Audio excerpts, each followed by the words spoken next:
Some systems are built to perform, others are built to endure. The difference is not always visible, not during ordinary times, not when everything is working as expected and the pressures are manageable.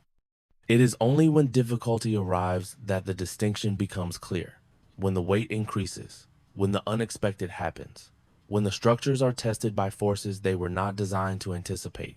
In those moments, some systems fail. They were optimized for conditions that no longer exist. They were built for speed, for growth, for maximum performance under ideal circumstances. And when circumstances change, they break. Other systems bend. They absorb the pressure. They continue functioning, perhaps not perfectly, but sufficiently. They emerge from difficulty still intact, still capable, still serving their fundamental purpose. This is resilience. It is not a glamorous quality. It does not attract attention during good times. It does not generate headlines or impressive returns, or the admiration of those who measure success by what happens when everything goes right. Resilience is measured by what happens when things go wrong. There is a city in North America where this principle has shaped how finance operates: Toronto. It sits on the northern shore of a great lake, a city of considerable size, though not the largest on the continent. A financial center of genuine importance, though not the one that draws the most attention. It operates quietly, steadily, without the drama that characterizes some of its neighbors to the south, without the aggressive energy that defines financial cultures built on different values. What Toronto has built is something less exciting but perhaps more valuable: a system designed to survive. This is not an accident.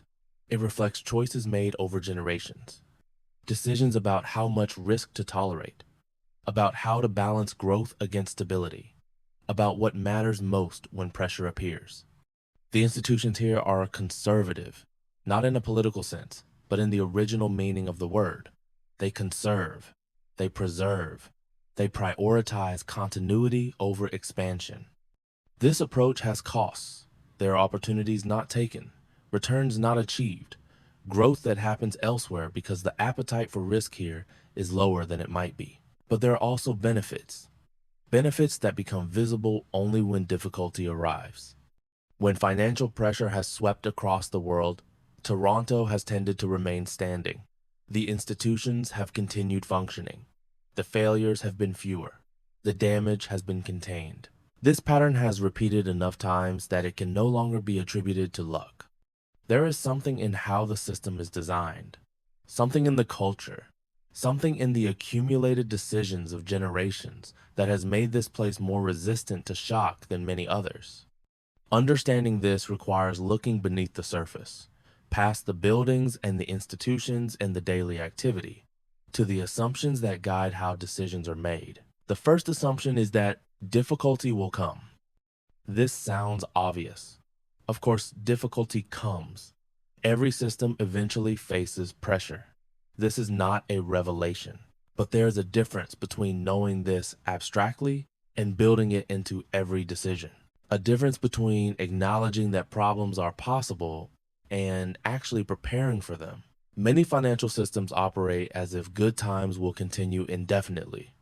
They optimize for current conditions. They maximize returns under present circumstances.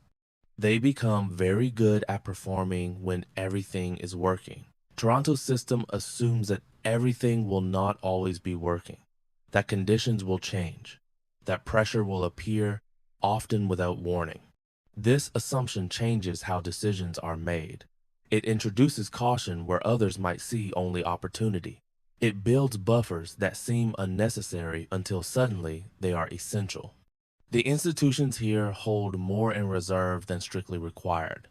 They lend more carefully, they grow more slowly, they resist the temptation to push to the edge of what is permitted. This restraint is not celebrated. It does not generate impressive quarterly results. It does not attract praise from those who measure success by growth alone. But when pressure arrives, restraint reveals its value. The reserves are there, the exposure is manageable, the institution continues functioning while others scramble to survive. This is the trade-off that Toronto has accepted. less performance during good times in exchange for greater survival during bad ones. For those who think in long-time horizons, this trade-off makes sense. A system that survives difficult periods will still be there to participate in the good periods that follow. A system that maximizes performance but fails under pressure will not. The mathematics of this are simple but often ignored. Continuity matters more than peak performance. Being present for the recovery matters more than having maximized returns before the crisis. Toronto's financial culture seems to understand this at a deep level. There is a particular character to the people who work here. They are professional, competent, serious about their work. But there is an absence of the aggressive energy you find in some financial centers. Less of the hunger that drives people to take risks at the edge of what is prudent. Less of the culture that celebrates bold bets and dramatic outcomes. Instead, there is steadiness, a focus on doing the work correctly, on maintaining relationships over time, on building things that last rather than things that impress. This character is not universal, of course.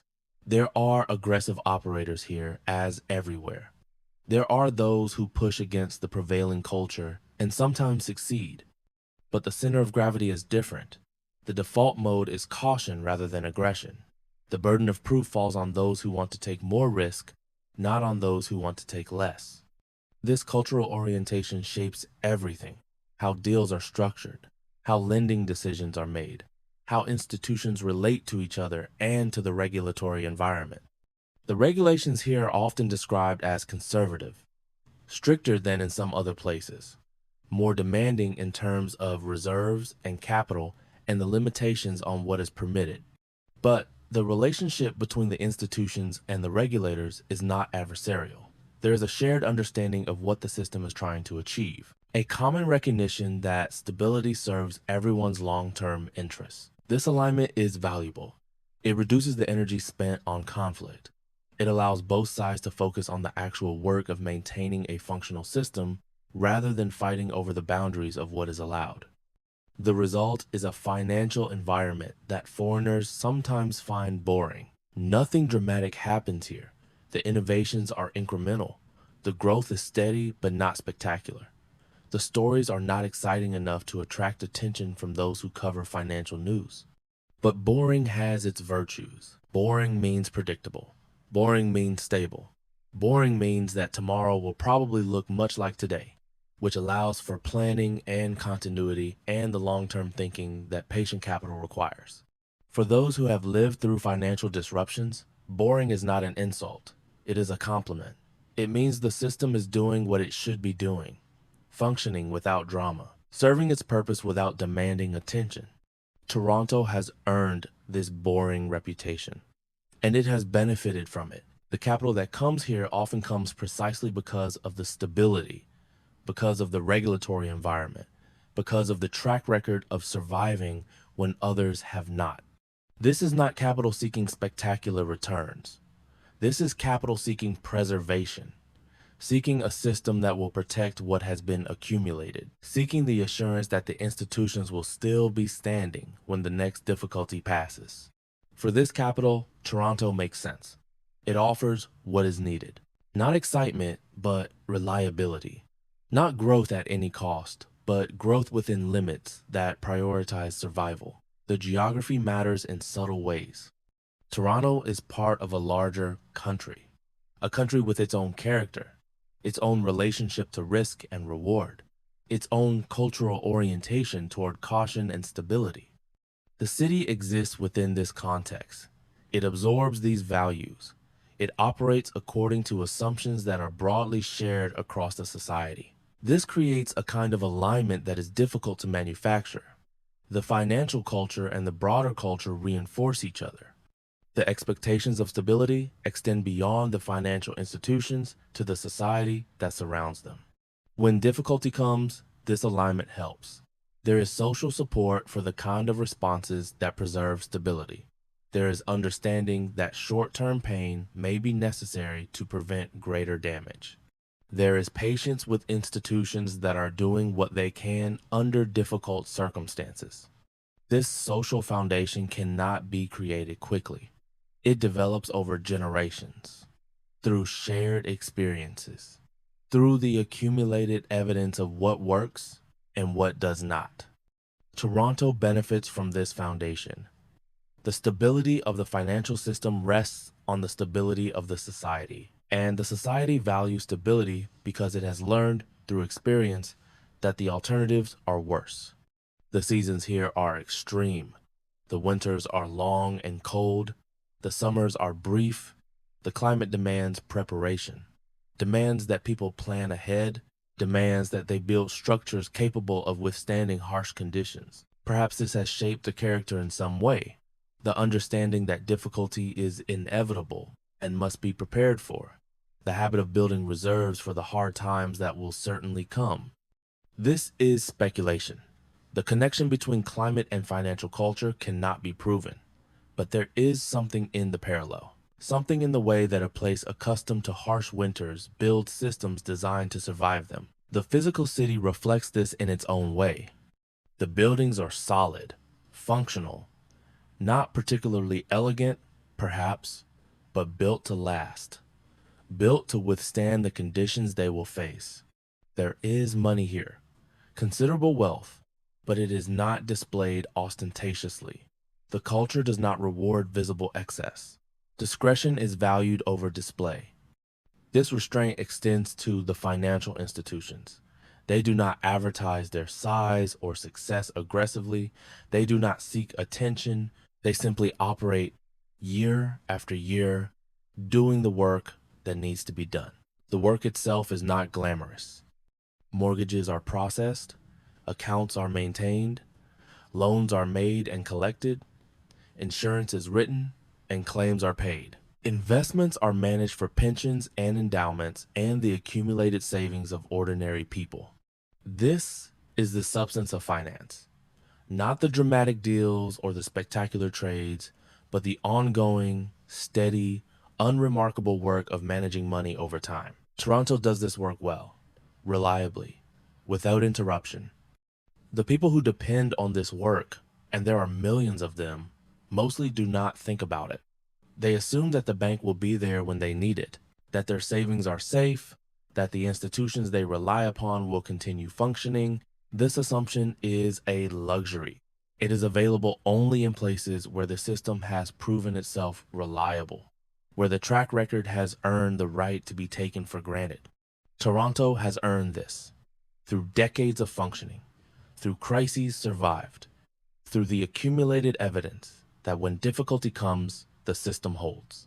This holding is not dramatic. It happens quietly, behind closed doors, in meetings where difficult decisions are made by people whose names will never be known.